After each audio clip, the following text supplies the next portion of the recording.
Pernah nggak sih Anda dengar ada sebuah daerah yang warganya pantang memelihara burung merpati? Bukan karena takut kotor, bukan juga karena ributnya burung itu, tapi karena katanya dulu seekor merpati pernah menjadi awal dari tragedi yang memecah kepercayaan antara ayah dan anaknya. Hai semuanya, saya Zara Andira. Di video kali ini, kita akan masuk ke sebuah cerita mitos dari daerah Kamasan Banjaran, Kabupaten Bandung. Cerita ini saya dapatkan dari nenek saya. Tapi ingat, ini bukan hanya sekadar cerita biasa. Ini adalah kisah yang dipercaya secara turun-temurun. Dan sampai sekarang masih membuat sebagian warga memilih untuk tidak memelihara burung merpati sama sekali. Konon, pada zaman dahulu, Kamasan dikenal sebagai tempat para pengrajin emas. Ya, itulah alasan kenapa tempat ini dinamakan Kamasan. Karena dalam bahasa Sunda, Kamasan artinya adalah tukang pembuat perhiasan emas. Para pengrajin di sini terkenal sabar, teliti, dan dipercaya untuk membuat perhiasan bagi orang-orang penting. Sampai suatu hari, datanglah pesanan istimewa, sebuah cincin untuk Bupati Bandung pada masa itu. Tugas yang besar dan tentu saja penuh tanggung jawab.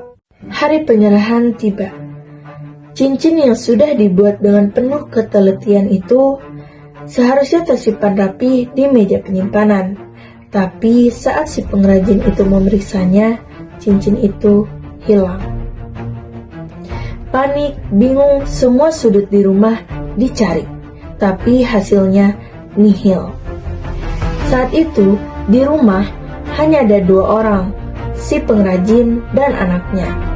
Dan disitulah prasangka buruk mulai tumbuh. Dengan emosi yang semakin memuncak, sang ayah menuduh anaknya mengambil cincin itu. Anak itu membantah karena ia merasa tidak mengambil cincin tersebut. Tapi tuduhan sudah terlanjur melukai. Perdebatan berubah menjadi amarah, dan amarah berubah menjadi kekerasan. Anak itu jatuh, terluka, bahkan kritis. Sementara sang ayah masih tak tahu bahwa kebenaran belum terungkap. Tak jauh dari anaknya yang terkapar, seekor burung merpati peliharaan keluarga itu terlihat sakit. Merpati yang biasanya aktif, kini lemas dan kesakitan. Karena sayang, sang ayah mencoba memeriksanya. Ada sesuatu yang mengganjal di tubuh burung itu. Dan keputusan berat pun diambil. Burung merpati itu,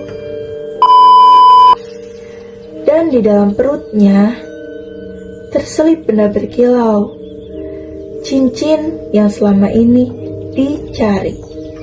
Ya, cincin itu ternyata ditelan oleh seekor burung merpati. Sang ayah hanya bisa menangis dan meminta maaf kepada anaknya. Tapi luka yang sudah dibuat tak bisa sepenuhnya terhapus. Sejak saat itu, keluarga itu dan banyak warga Kamasan memilih untuk tidak memelihara burung merpati lagi. Bukan karena benci, tapi karena takut sejarah kelam itu terulang kembali. Lebih baik kehilangan hewan kesayangan daripada kehilangan kepercayaan orang yang kita cintai. Jadi menurut Anda, apakah kejadian ini hanya kebetulan? Atau mungkin ada alasan lain kenapa kisah ini bertahan sampai sekarang? Tulis pendapat Anda di kolom komentar ya. Terima kasih telah menonton dan menyimak video ini. Sampai jumpa di video selanjutnya. Wassalamualaikum warahmatullahi wabarakatuh.